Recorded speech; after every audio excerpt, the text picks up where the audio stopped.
We turn now to new allegations about a data firm tied to President Trump's 2016 presidential election. The firm is called Cambridge Analytica, and on Friday, Facebook suspended its parent company. The reason given by Facebook?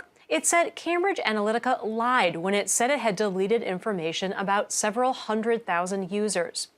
But multiple reports, including an investigation by Channel 4 in the UK, suggest that the scope of what happened here is far broader. A former research director for Cambridge Analytica has come forward to say that the firm harvested data from more than 50 million Facebook users. Cambridge Analytica denies that it violated Facebook's rules and says it legally uses the data it collects to create detailed profiles that are then sold to third parties. For more on this complicated story, I'm joined via Skype by Molly Wood, host of Marketplace Tech on Public Radio. So what is Cambridge Analytica? What do they do? Cambridge Analytica, it may not be a surprise to find out, is a data analysis firm. They gather as much data as they can from various sources, and they use that data to offer consulting in terms of advertising strategies, other kinds of sort of targeting strategies, and they primarily focus on election research. So what exactly have they been accused of doing? Walk us through it.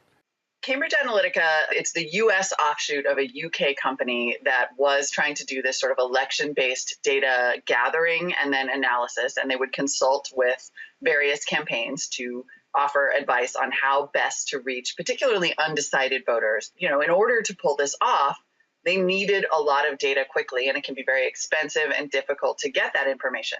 So they, like so many other data brokers, turned to Facebook around 2014 and got a lot of users to install an app that was a quiz app. So, this is actually pretty common behavior on Facebook. You'll see some kind of a quiz, your friends are sharing it, it pops up in your news feed, and in order to take it, you have to install a little app, and it pops up a screen that says, this app will gather your public profile information and your list of friends.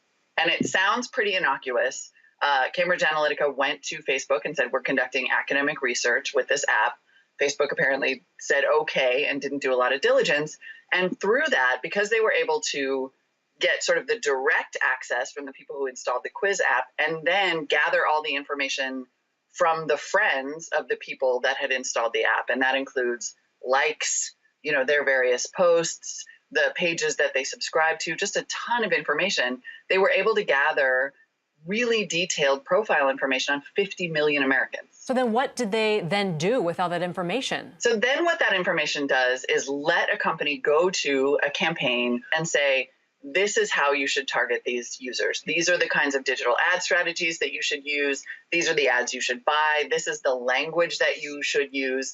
And they refer to it themselves as sort of psychological warfare. The way that they employ the messages is really emotional manipulation because they have such detailed information. It's not necessarily who you are and where you live and who you're friends with, although it is also all of that. It's how receptive you are to certain kind of messages, whether you go to church, whether you're conservative leaning or liberal leaning. Very, very detailed sort of behavioral analysis. And then they can target things very directly to what feels like just you. Messages that are really effective in terms of manipulating your emotions. And I wanted to ask about how this is different from what a lot of us have just kind of come to expect. We know that Facebook collects a lot of data. We know that it shares some of it. We're used to seeing targeted ads. So how is this different? They're operating on a much higher level in terms of sort of weaponizing the data that they collect, using it in this really efficient way that is it's not about getting you to buy something. It's about getting you to potentially change your vote or stay home and not vote or vote based on an issue that you maybe didn't realize you cared so much about. And it really is based on this idea that your emotions, that your sort of psychology is up for grabs if someone has enough data and they use it properly. How has Facebook responded to all of this? Facebook has responded in a way that we're sort of getting used to from Facebook, which is at first to, sort of significantly downplay their role and then eventually acknowledge that some things happened. And what they have done in the short term is ban these researchers and this company from being able to access its service. They've banned these researchers from Facebook.